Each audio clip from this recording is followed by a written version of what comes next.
Good morning, everyone. Thanks for the kind invitation and nice introduction. I know my topic will be a little bit long, so I'll try my best to summarize it. I don't know how this is working, so can you show me? Okay. Still the presentation is not ready, so anyway, I'll try my best just to highlight some of the important pediatric rheumatology conditions that need to be addressed to adult because it will enhance early referral and will assist us in transitioning those patients to adult care. So I don't know when this will start. How can I use this one?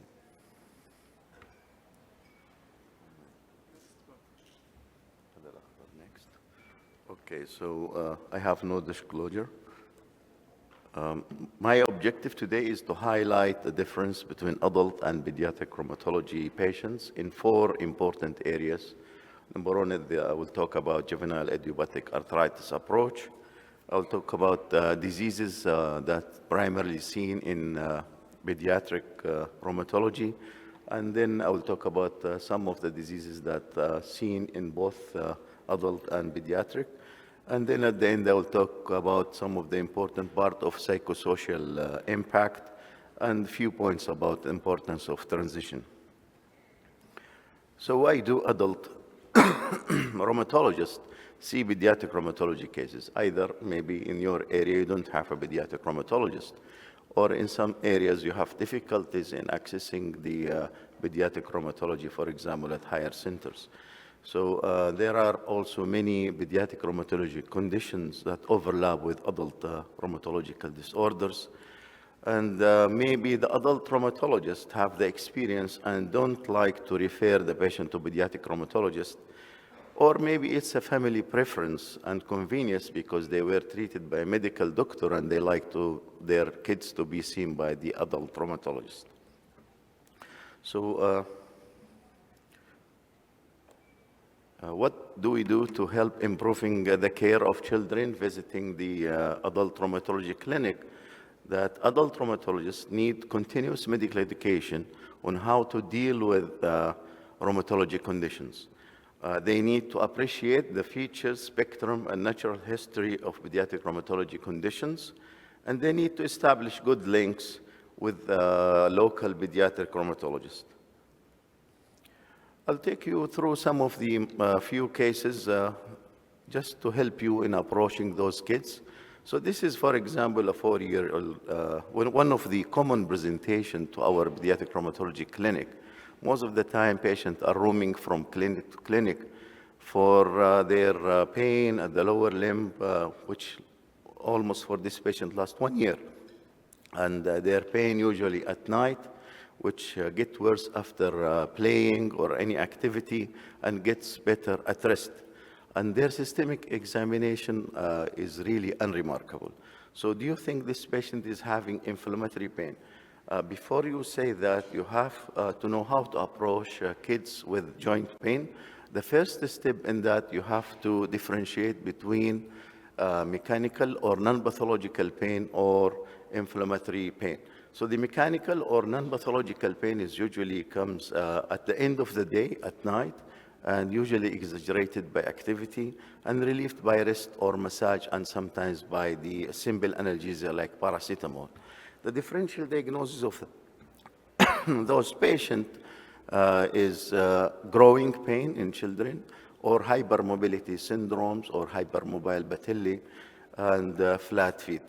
The other side is the inflammatory joint pain, which usually comes at rest with significant morning stiffness, and usually it is relieved by activity.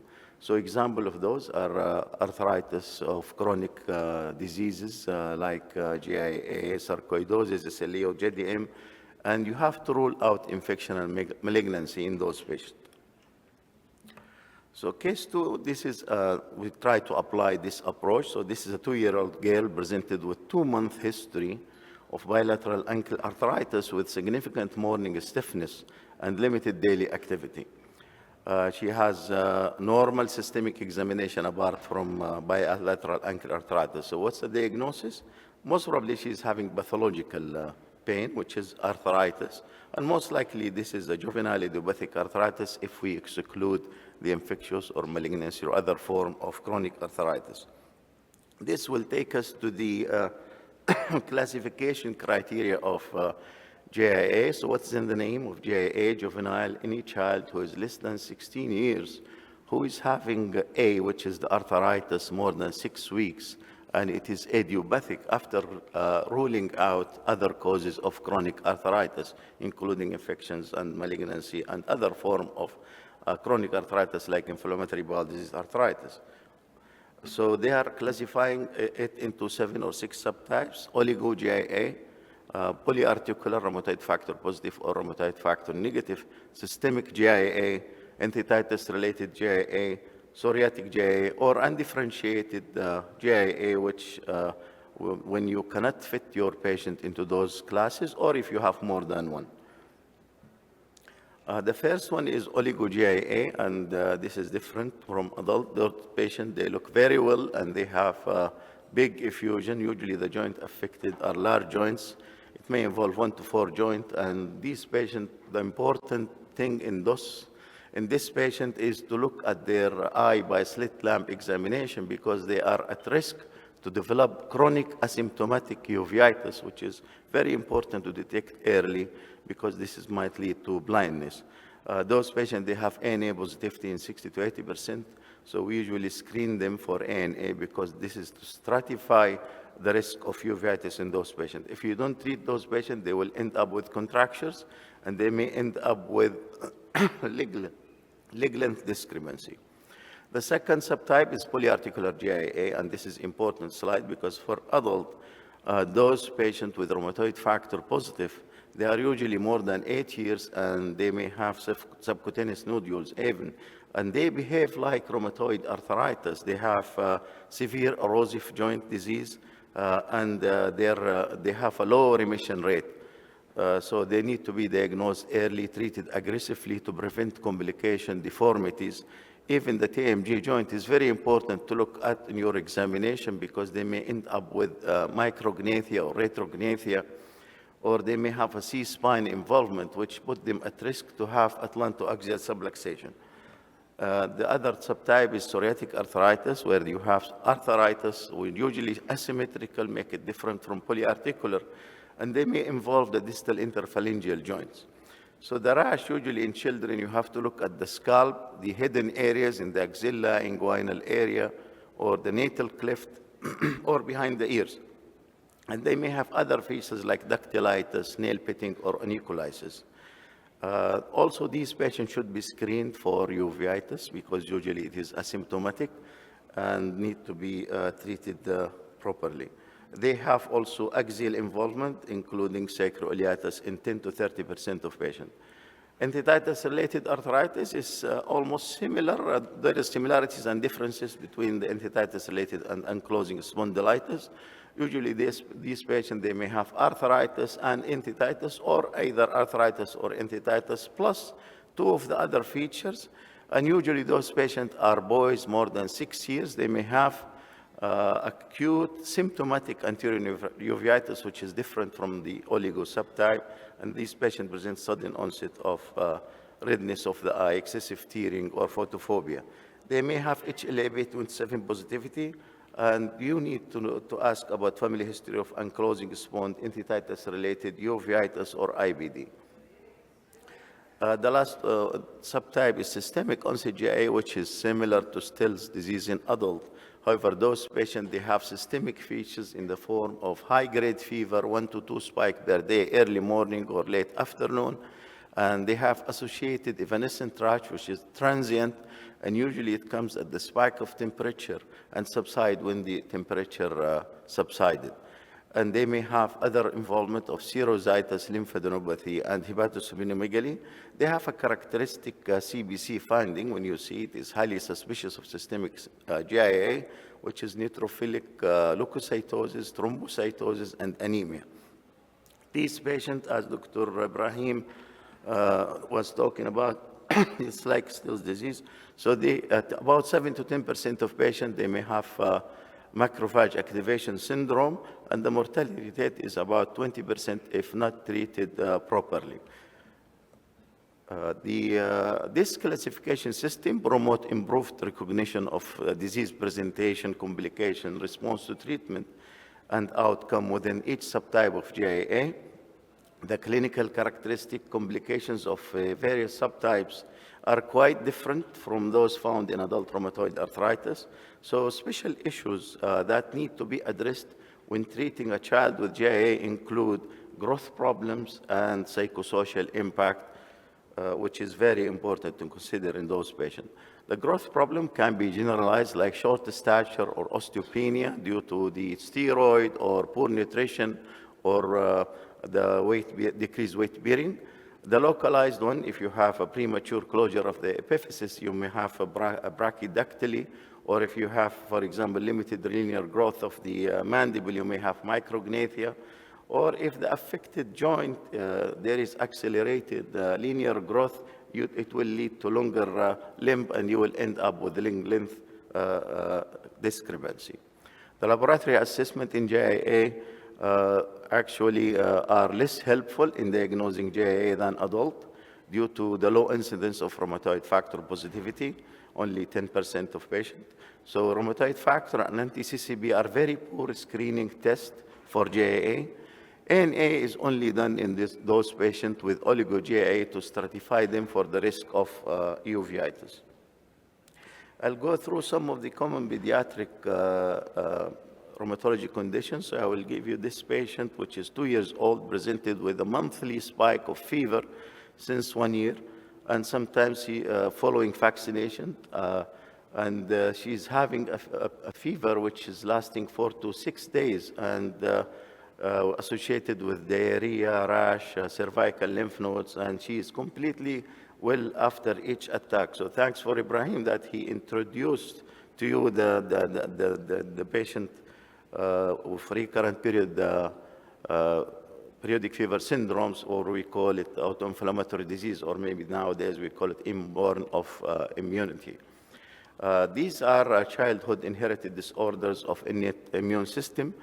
They have dramatic production of IL-6, IL-1, and TNF-alpha, as mentioned by Dr. Ibrahim, leading to recurrent attacks of unprovoked, localized, and systemic inflammation without evidence of overt infection or high titer of autoantibodies or antigen-specific T cells. So they present with periodic fever episodes associated with dramatic inflammation of joint, skin, eye, oral, and serosal membranes. I call it the barriers of our body. So I don't want to go into details about this because it was explained by Dr. Ibrahim. So I brought this figure just to tell you that these diseases are either due to the overactivation of NF-kappa B or overactivation of inflammasome or interferon pathway. So identification of the gene defect for the encoded protein has improved understanding and the pathophysiology and the effective treatment options for those patients. So these are some of the examples. I don't want you to read all of that, but the most important approach in those patients to know the onset of the disease, because some of them, they present in infancy, like CAPS, cryopyrin-associated periodic fever syndrome, or hyper-IgD syndrome, and some of them, they may present in childhood, like FMF, TRAPS, and PFABA. This is the most important, is the onset. The next step is the duration of fever. So if you have a child with fever for 1 day, you think about cryopyrin. If you have a child with fever for 1 to 3 days, you think about FMF. If it is more than 3 days, 4 to 5 days, you think about hyper-IgD syndrome or PFABA. So this is the way to approach those patients. And then you look at the associated features. So each disease has associated features like erysipelas with the serositis in FMF, cervical lymphadenopathy is abdominal pain, diarrhea in patient with hyper-IgD syndrome. If you have aphthous ulceration, pharyngitis, and adenitis, this is PFABA. And if you have urticarial rash with sensory neural deafness, it's usually CAPS. And if there is urticaria, conjunctivitis, plus some dysmorphic features with bone overgrowth, you think about NOMID. These autoinflammatory diseases, you should know some of the association, because if you find some mutations, like mutation in Mediterranean fever gene, they may be associated with polyarthritis nodosa, HSP, microscopic polyangiitis, Behçet's disease, and they may have a rapid progression of MS, or they are at risk of stricture and extra GIT manifestation of Crohn's patient. For another example, in TRAPS, tumor necrosis factor periodic syndromes, if you have mutation at R9-2Q in TNF receptor, you may have SLE, rheumatoid arthritis, or MS. Blau syndrome, this is the early onset sarcoidosis. If you have mutation in NOT2, the same mutation can be seen in patients with Crohn's or familial colitis. I brought this patient or this case or this diagnosis because I know you are dealing with Behçet's disease. So there are about 18 genes were identified to be involved in susceptibility of Behçet disease or Behçet's disease. One of the important one is the early childhood monogenic haploinsufficiency of A2 or HA2, because this is a gene mutation at the TNF receptor-induced protein 3. So when to consider this disease, as I told you, if you have a patient with hip arthritis, this is not oligo. So if you have a patient with hip arthritis and refractory to treat arthritis, you have to think about this HA20. Or if you have recurrent fever with oral ulcer, genital ulcer, abdominal pain, arthritis, and acne-like patient with Behçet's disease, you have to think about it. For my colleagues in adult, if you have unusual Behçet's in younger age group with recurrent fever, severe GI involvement with refractory disease, think about HA20. And if you have a patient who presents in the infantile period with Crohn's-like picture, also think about HA20. Another disease is DADA2, recurrent fever with early onset stroke, a genetic form of polyarthritis nodosa, usually present with recurrent fever and repeated strokes with positive family history of repeated strokes with features of polyarthritis nodosa and levodo reticularis.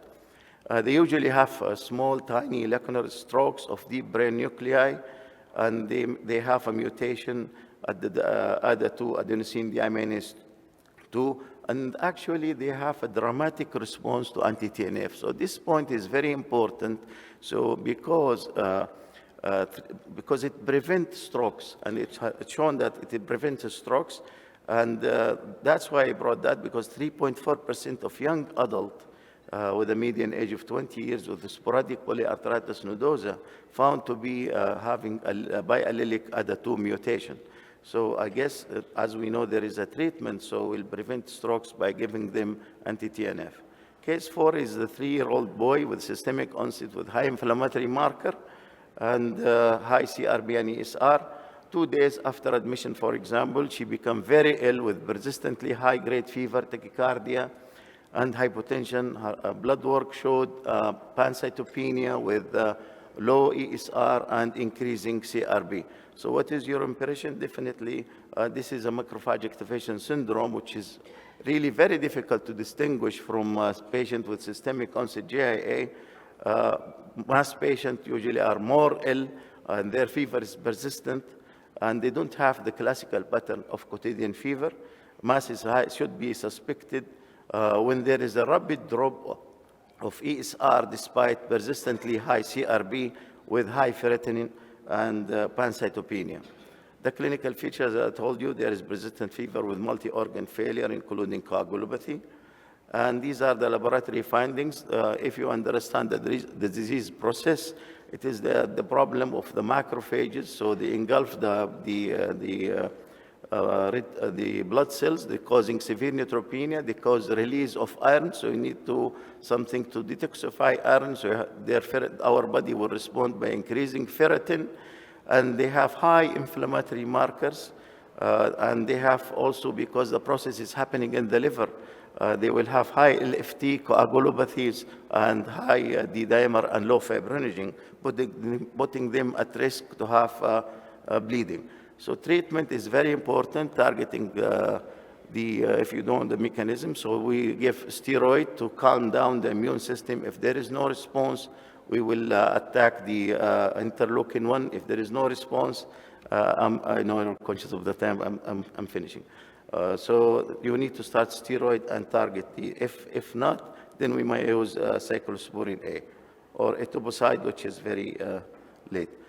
This is just about HSP. There is no difference between adult and pediatric, except that adult HSP causing more long-term renal damage, require more aggressive therapy.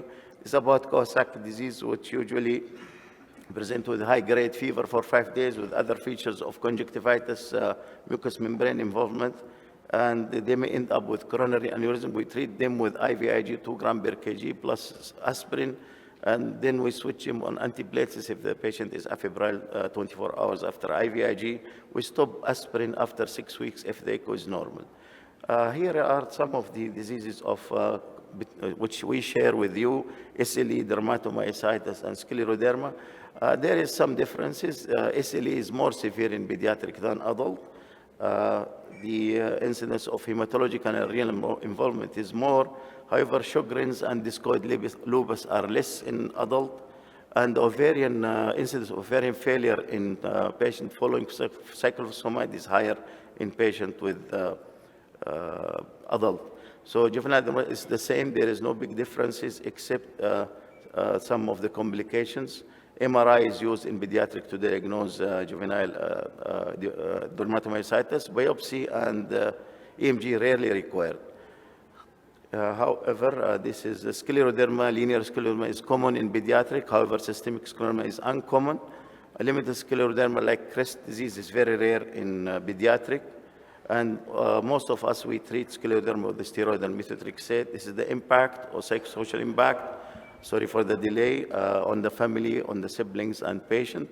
And my last slide is transition from pediatric to adult. The transition process requires family education about the disease process. The physician himself should have a chance to sit with the adolescent patient in the clinic to promote communication, discuss topics about medical decision and so on. The patient also should take responsibility in taking care of herself, making appointment, taking medication, calling for medical question or concern. And a special effort needs to be made by the healthcare provider to coordinate successful transfer to adult care. And this is my conclusion. Many of the manifestations of rheumatic disease seen in children are similar to those seen in adult. However, very important differences exist, and complete care of child with rheumatic diseases need a multidisciplinary approach. And the last one is the awareness and understanding of the adult rheumatologist about the special needs of pediatric patients will lead to early referral to pediatric rheumatology and improved transition of adolescent to adult rheumatology. Thank you for the delay, and this is the end of my talk, and thank you for listening.